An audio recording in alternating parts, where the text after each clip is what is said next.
Imagine a European republic that ruled a vast maritime empire for centuries, without a standing army. Picture a city built on water, its streets made of canals, its defenses not in walls or soldiers, but in the cleverness of its people and the reach of its ships. It sounds impossible, but this was the most serene Republic of Venice, a city-state that defied the norms of power in medieval and Renaissance Europe. Venice's power stretched from the heart of Italy to the distant shores of the eastern Mediterranean, yet you'd never see a grand Venetian army on parade, nor hear the thunder of cavalry charging across its marshy terrain. Instead, Venice's strength was measured in trade, diplomacy, and the mastery of the sea. Its markets bustled with goods from every corner of the known world, and its diplomats wove alliances as skillfully as any general planned a campaign.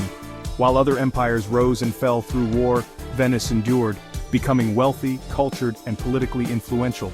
Its palaces glittered with treasures, and its banquets were the envy of Europe. Its secret, not military might but economic necessity, Venice made itself indispensable to kings and sultans alike, forging treaties and partnerships that kept it at the center of global commerce. If you wanted silks from China or timber from Dalmatia, you went through Venice. The city became a crossroads where East met West, and every transaction added to its power. By controlling trade, Venice created a web of dependency stronger than any fortress. Its influence radiated outward, binding distant lands to its fortunes. Attacking Venice was often more costly than trading with it. Rivals found that disrupting Venetian commerce could backfire, harming their own economies. With no farmland to support a large army, Venice turned its watery vulnerability into its greatest strength. The lagoon protected it from invaders, and the sea became its lifeline. Its empire was built on ports, trade posts, and maritime lanes, a fluid dominion perfectly suited to its unique character. Venice thrived by adapting, always finding new ways to prosper. Venice's story is a lesson in wielding influence without armies, thriving for centuries by mastering commerce and the sea. In the end, its true power was not in conquest, but in connection. Venice's foundation was commerce, not conquest. Unlike many medieval powers that expanded through war and force, Venice grew rich and influential by mastering the art of trade and negotiation. As the gateway between East and West, it dominated the flow of spices, silks, and precious goods into Europe. Venetian ships carried treasures from distant lands, filling the city's markets with exotic wares, and making Venice a hub of global commerce. Venetian merchants established enclaves in cities like Constantinople and Alexandria, operating with remarkable autonomy.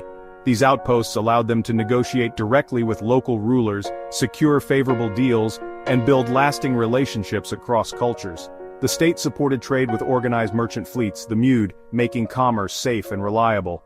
These convoys protected merchants from pirates and storms, ensuring goods arrived safely and on time. Venice's overseas possessions were strategic ports and islands, chosen for their value as naval bases, not farmland. These outposts served as stepping stones for trade, not as territories to be settled or farmed. This allowed Venice to control sea lanes with minimal military commitment. Rather than vast armies, a small but effective navy kept trade routes open and rivals at bay. Wealth from trade became its primary defense. Money could buy ships, hire mercenaries, and influence foreign politics. Gold, not swords, was Venice's greatest weapon. Venice's checkbook diplomacy often proved more effective than armies. Through clever negotiation and financial incentives, Venice could sway kings and princes to its side. Neighbors weighed the risk of losing access to Venetian markets before considering war. The city's economic power made it a vital partner, and few dared to threaten that relationship. By holding only what was essential for trade, Venice maintained a vast sphere of influence with little need for conquest. Its reach extended far beyond its borders, touching every corner of the Mediterranean. Its commercial machine made it a power broker in Europe. Venetian diplomats and merchants shaped alliances, brokered peace, and influenced the fate of kingdoms. Venice's true empire was built on trade, not territory. Its legacy endures as a testament to the power of commerce, diplomacy, and strategic vision. If trade was Venice's lifeblood, diplomacy was its shield. Venice pioneered modern diplomacy, establishing permanent embassies and a sophisticated intelligence network. Ambassadors chosen from the city's elite gathered vital information and sent detailed reports home. This intelligence allowed Venice to anticipate threats and form alliances before conflicts erupted. Venetian diplomats were always the best informed, exploiting rivals' weaknesses and crafting favorable agreements. The Republic maintained a careful balance of power, rarely committing fully to any alliance.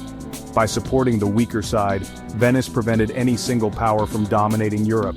Its diplomacy neutralized dangers before swords were drawn. Through negotiation and intrigue, Venice kept its enemies in check and its trade routes open. Diplomacy, not war, was Venice's first line of defense. Venice's true might floated on the sea, not on land. Its fleet was both sword and shield. Merchant galleys could be armed for war at a moment's notice.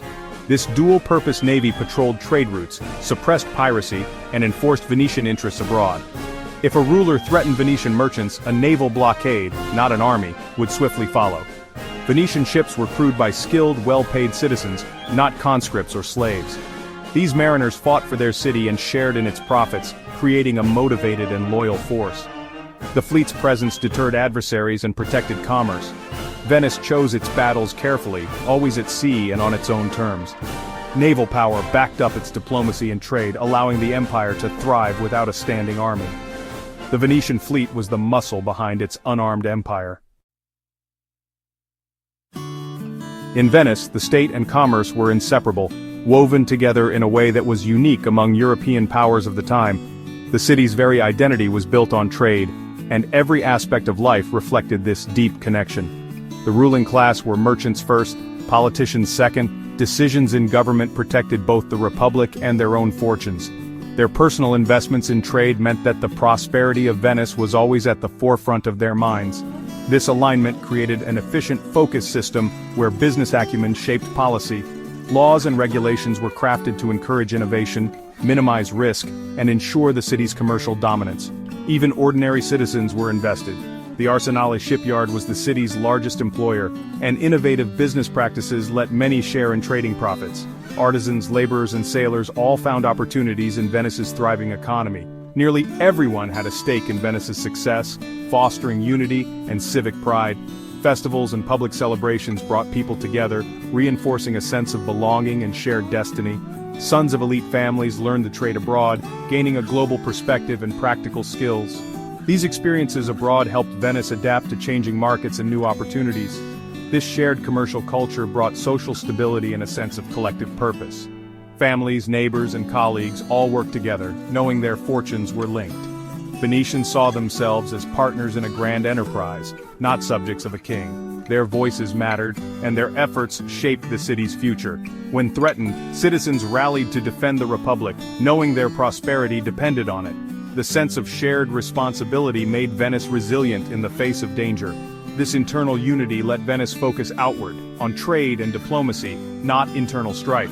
The city's leaders could pursue bold ventures, confident in the support of their people. The city's strength came from the participation and loyalty of its people. In Venice, everyone truly played a part, and together they built a legacy that would endure for centuries. Venice's political system was designed to prevent the rise of a single, all-powerful ruler. The Doge, though prestigious, had limited authority and was tightly controlled by laws and committees. Real power lay in a network of councils like the Great Council and the Senate, ensuring decisions were collective and cautious. Advancement depended on experience and merit, not birthright. Leaders were seasoned public servants, not hereditary nobles. This system demanded consensus, preventing rash decisions and reckless wars. The government's complexity ensured stability and adaptability. Leaders were shrewd businessmen and diplomats, focused on long-term prosperity, not battlefield glory. Venice's republican model distributed power, avoided autocracy, and prioritized peace. This collective leadership was key to the Republic's longevity. Venice thrived by choosing trade and diplomacy over conquest. Venice's Arsenale was its true fortress, a vast, state-owned shipyard that powered its naval dominance. With thousands of skilled workers, the Arsenale could produce a warship in a single day. This industrial might meant Venice didn't need a large, standing fleet. It could scale up quickly in times of crisis. The Arsenale's efficiency and innovation were legendary. Standardized parts allowed rapid repairs and upgrades. Skilled workers were valued and well rewarded, driving constant technological progress. The shipyard was a center of organization and pragmatism, embodying the Venetian way of war. Venice invested in the capacity to build power, not in maintaining armies. Security rested on the hands of shipbuilders and administrators, not generals. The Arsenale was the ultimate expression of Venice's philosophy, industrial strength as military insurance. It allowed a city of merchants to stand against the great empires of its age. Venice knew that sometimes force was necessary, but it rarely used its own citizens for war. Instead, it hired professional mercenaries led by condottieri for land campaigns. This spared Venetians from battlefield losses and prevented powerful generals from threatening the Republic. Mercenaries were outsiders, strictly managed by detailed contracts and close oversight. Venice's reliable payments made it a preferred employer, and betrayal was harshly punished. While mercenary armies had risks, the system worked for centuries, allowing Venice to defend its interests when needed. The city's true strength remained in trade and diplomacy, with mercenaries as a last resort. This approach kept the military subordinate to civilian rule. Venice projected power on land only when absolutely necessary. The mercenary solution completed the puzzle of the unarmed empire. Venice's story challenges the idea that empires are built only by armies.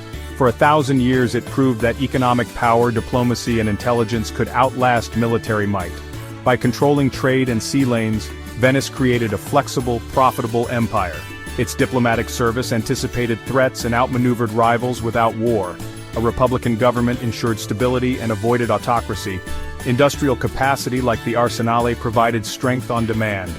Venice's legacy is a lesson in the power of soft power, shaping the world through influence, not force. Its history shows that ingenuity and pragmatism can build lasting greatness. The unarmed empire of Venice remains a testament to the many ways power can be wielded.